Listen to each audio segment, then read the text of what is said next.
आप सबको प्रभु यीशु मसीह के नाम में जय मसीह की। मैं अर्पण मसीह अपने यूट्यूब चैनल पर आप सबका स्वागत करता हूं। परमेश्वर का धन्यवाद करता हूं इस दिन के लिए जो प्रभु ने हमें दिया है। और आज एक बहुत ही गंभीर विषय के ऊपर हम लोग बात करने वाले हैं। आज का जो विषय है वो इस प्रकार से है कि हमें जो चंदा मांगने वाले आते हैं, आप लोगों ने देखा होगा कि जो ये मूर्तियाँ बैठाई जाती है और उसको बैठाने के लिए वो जो बैठाने वाले होते हैं, जो उनके संचालक होते हैं, उनका जो समूह होता है, वो घर घर जाकर चंदा इकट्ठा करता है। ठीक है, तो हमारे घर के सामने भी कई बार ऐसे समुदाय के लोग आते हैं और हमसे उन मूर्तियों को बैठाने के लिए हमसे चंदा मांगते हैं कि भाई हम अपने मोहल्ले में इस प्रकार की मूर्ति बैठा रहे हैं और उसके लिए हमको चंदा चाहिए। तो अब हमारे सामने ये सवाल आ जाता है कि क्या जब ऐसे लोग हमारे घर में आते हैं, हमारे घर के सामने हमारे दरवाजे पर दस्तक देते हैं, तो क्या हमको वो चंदा देना चाहिए, वो पैसा देना चाहिए जितनी भी डिमांड है ना? क्योंकि ये बात मैं नहीं समझता कि अब तक आपने किसी ने आपको बताई होगी, लेकिन आज मैं आपको बताना चाहता हूँ। ठीक है, आप लोग ज़रा ध्यान से समझिएगा इस चीज़ को। बहुत ही गंभीर विषय है और मैं विश्वास करता हूँ कि आने वाले समय में इस विषय को आप लोग बहुत गंभीरता से लेंगे। देखिए, हर साल जो नॉन क्रिश्चियन लोग हैं उनमें कई प्रकार के त्यौहार आते हैं, है ना? और 2 या 3 उनके त्यौहार ऐसे होते हैं जिसमें वो लोगों से पैसा कलेक्ट करते हैं और अपने इलाके में एक मूर्ति को वो प्रतिष्ठित करते हैं, उसका प्रतिष्ठान करते हैं, उसको बैठाते हैं। ठीक है, और उसके लिए वो लोगों से पैसा कलेक्ट करते हैं। तो क्या हमको वो पैसा देना चाहिए? क्या हम उनकी उस मूर्ति को बैठाने के लिए अपना चंदा दे सकते हैं? परमेश्वर के वचन में इस प्रकार से लिखा हुआ है, नीति वचन की पुस्तक और उसके 10 अध्याय और उसके 22 वचन में लिखा हुआ है कि धन यहोवा की आशीष के स्वरूप मिलता है। ध्यान से आप लोग स्क्रीन पर देख सकते हैं इस वचन को, कि धन यहोवा की आशीष ही से मिलता है और वो उसके साथ दुख नहीं मिलाता।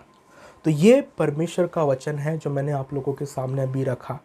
और यहाँ पर इस बात को हम लोग समझिए गंभीरता से कि जो धन की आशीष है वो परमेश्वर यहोवा ही की ओर से हमें मिलती है। हमारा जो धन जिसको हम कमाते हैं, जिसको हम बोलते हैं कि हम कमा रहे हैं, हम परिश्रम कर रहे हैं, हम मेहनत कर रहे हैं, है ना? चाहे हम अपने जॉब के द्वारा, चाहे अपनी खेती बाड़ी के द्वारा, चाहे अपने व्यवसाय के द्वारा, हम उस धन को मेहनत से कमा रहे हैं, है ना? तो हम क्या बोलते हैं कि वो धन हमारा है। क्यों? क्योंकि उसे हमने मेहनत से कमाया है। लेकिन बाइबल हमें इस प्रकार से बताती है कि धन जो है वो यहोवा की आशीष ही से मिलता है। अगर परमेश्वर यहोवा की आशीष न रहेगी तो वो धन हमको प्राप्त नहीं होगा। एक चीज़ आप कभी मत भूलिएगा अपने जीवन में कि आप जो सुबह उठते हो और अपने काम पर जाते हो, ये सिर्फ परमेश्वर की आशीष और उसके अनुग्रह के द्वारा ही होने पाता है। ठीक है, अगर परमेश्वर का अनुग्रह आप पर ना हो, परमेश्वर की दया आप पर ना हो, तो आप सुबह अपने बिस्तर से उठ नहीं सकते। क्योंकि आप दुनिया में ऐसे कई लोगों को देखते हैं जो बिस्तरों पर है, वो अपना किसी प्रकार का काम नहीं कर सकते। उनके खुद के कामों को करने के लिए वो दूसरों के ऊपर मेहरबान होते हैं। ठीक है, मतलब वो दूसरों की हेल्प लेते हैं अपने दिनचर्या के कामों को करने के लिए।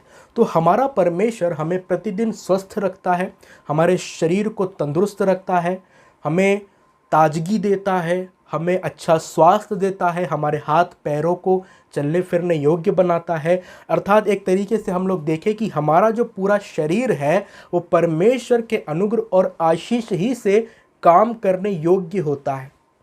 और अगर परमेश्वर की यह आशीष और इसका यह अनुग्रह न रहे तो हम बिस्तर पर पड़ जाएंगे। आप समझ रहे, हम किसी भी काम को करने के योग्य नहीं रहेंगे। और जब हम किसी भी काम को नहीं करेंगे, जो भी हमारा जॉब है, जो व्यवसाय है, या जो भी हमारा मजदूरी है, अगर उसको करने के लिए हमारे पास शरीर में ताकत नहीं रहेगी, बल हिम्मत नहीं रहेगा, तो हम उस काम को कैसे करके हम पैसा कमाएंगे? हम काम करते हैं जब भी तो हमें पैसा मिलता है, और जब हम उस काम को करेंगे ही नहीं तो हमको पैसा कहाँ से मिलेगा? तो आप लोग समझ रहे हैं कि काम करने की जो शक्ति है वो कौन देता है हमें? परमेश्वर यहोवा देता है। इसलिए बाइबल में लिखा हुआ है कि धन यहोवा की आशीष ही से मिलता है। तो जो कुछ भी हम कमाते हैं, चाहे मजदूरी करके हो, चाहे व्यवसाय करके हो, चाहे जॉब करके हो, चाहे खेतीबाड़ी करके हो, जो कुछ भी हम कमाते हैं उसमें परमेश्वर की आशीष छुपी हुई है। वो परमेश्वर की आशीष के स्वरूप में हमें मिलता है। ठीक है, अब समझिएगा कि जब वो धन हमें परमेश्वर की आशीष के स्वरूप मिला है, तो क्या हम उस आशीष के पैसे को किसी ऐसे व्यक्ति को दे सकते हैं जो उस पैसे से किसी प्रकार की मूर्ति को खरीदेगा और फिर उसको बैठाएगा? आप लोग समझ रहे हैं? अगर आप अपना 1 रुपया भी किसी ऐसे समूह को देते हो जो अपने इलाके में किसी प्रकार की मूर्ति को बैठा रहा है, या उसको उसका जो भी काम करना है, किसी प्रकार की देव या किसी प्रकार की ईश्वर पूजा जो मूर्ति पूजा है, उसमें अगर वह उस पैसे का उपयोग कर रहा है, तो हम परमेश्वर के उस आशीष के पैसे को ऐसे स्थानों पर दे देते हैं जहाँ पर हमारा परमेश्वर कभी भी नहीं चाहता कि हम उसे वहाँ पर दें।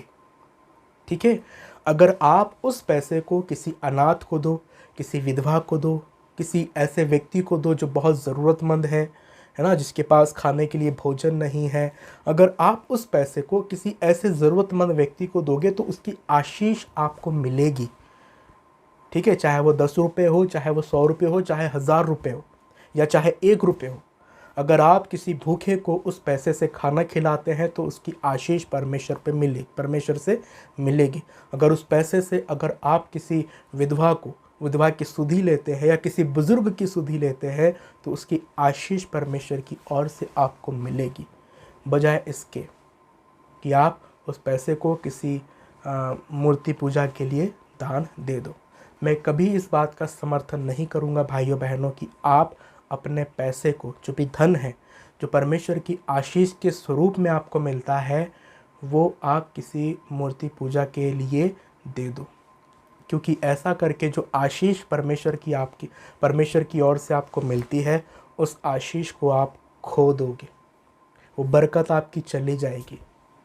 वो आशीर्वाद जो परमेश्वर का आपके ऊपर बना हुआ है वो चला जाएगा। और आप लोग देखोगे कि धीरे धीरे आपका पैसा छेद वाली थैली में जाते जाएगा। मतलब आप बहुत कमाओगे, बहुत मेहनत करोगे, लेकिन आप जोड़ कुछ भी नहीं पाओगे। आपके पास कुछ भी बचेगा नहीं, क्योंकि आपका सारा धन, चाहे आप लाखों में कमा रहे हो, चाहे हज़ारों में कमा रहे हो, वो छेद वाली थैली में ही चला जाएगा, आपके किसी काम नहीं आएगा। तो हमें जो परमेश्वर की आशीष मिलती है ना भाइयों बहनों, उसे संभालना है, उसके गलत उपयोग से हमको बचाना है। क्योंकि ये जो पैसा है, जो धन है, ये परमेश्वर की आशीष से हमें मिलता है। तो क्यों हम किसी ऐसी चीज़ के लिए उसको देकर परमेश्वर की आशीष को गवा दें? हमको ऐसा नहीं करना है अपने जीवन में। इस बात को आप लोग समझिए। अगर कोई आपके घर पे आता है, चाहे वो आपका पड़ोसी हो, चाहे वो आपके मोहल्ले का व्यक्ति हो, चाहे कोई भी क्यों ना हो, अगर वो आपके पास आता है तो नम्रतापूर्वक उन्हें मना कर दीजिए, भाई या बहन, मैं इस पैसे को आपको नहीं दे सकता या दे सकती।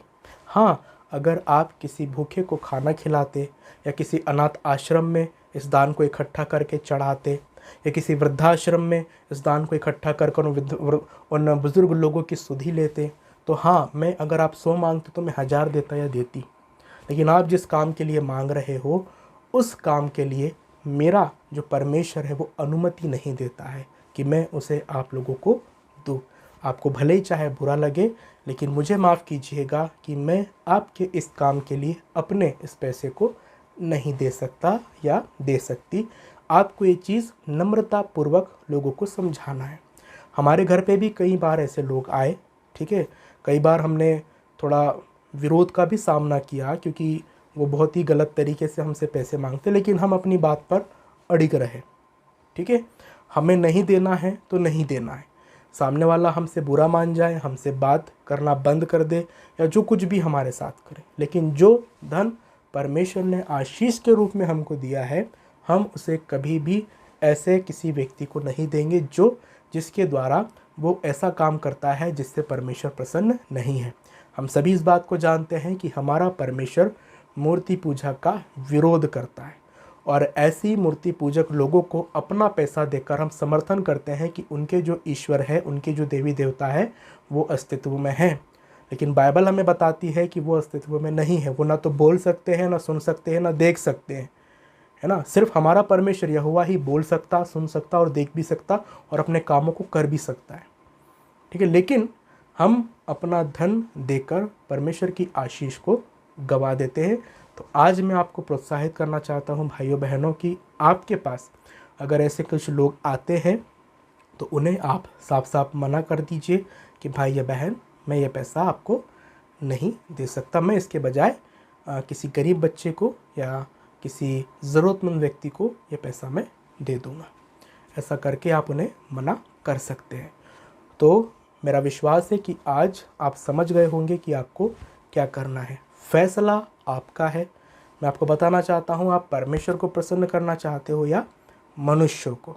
ठीक है, अगर आप प्रभु को प्रसन्न करोगे तो परमेश्वर की आशीष आपको मिलेगी, लेकिन अगर आप मनुष्यों को प्रसन्न करोगे तो आप कभी भी अपने जीवन में उन्नति नहीं कर पाओगे, क्योंकि वचन में लिखा हुआ है कि संसार से प्रेम रखना परमेश्वर से बैर रखना है। अगर आप संसार से प्रेम रखते हो तो उस परमेश्वर से आप बैर रखते हो। ठीक है, तो मैं विश्वास करता हूँ इस वीडियो के द्वारा आपको कुछ बातें समझ में आई होगी। अगर आपको ये वीडियो पसंद आया है तो एक लाइक ज़रूर कीजिएगा, और मैं विश्वास करता हूँ कि आगे चल के जो काम आप लोग अब तक करते आ रहे होंगे उसे आगे नहीं करोगे। ठीक है, तो आप लोग अपनी बात पर खड़े रहें, भले ही विरोध का सामना हो या विरोध का सामना हमें करना पड़े, लेकिन हमें अपनी बात पर खड़े रहना है, क्योंकि हमें एक दिन न्याय देना है। जो भी काम हमने किए हैं उसका न्याय हमको देना पड़ेगा। एक बार फिर से मैं बोलता हूँ आपको कि धन यहोवा की आशीष से हमें मिलता है, तो उस आशीष के पैसे को किसी गलत जगह पर आप मेहरबानी से ना दें। परमेश्वर आपकी सहायता करे, आपकी अगुवाई करे, अपने वचन के द्वारा आपको अपने मार्गों पर लिए चले। आप सबको प्रभु यीशु मसीह के नाम में जय मसीह की।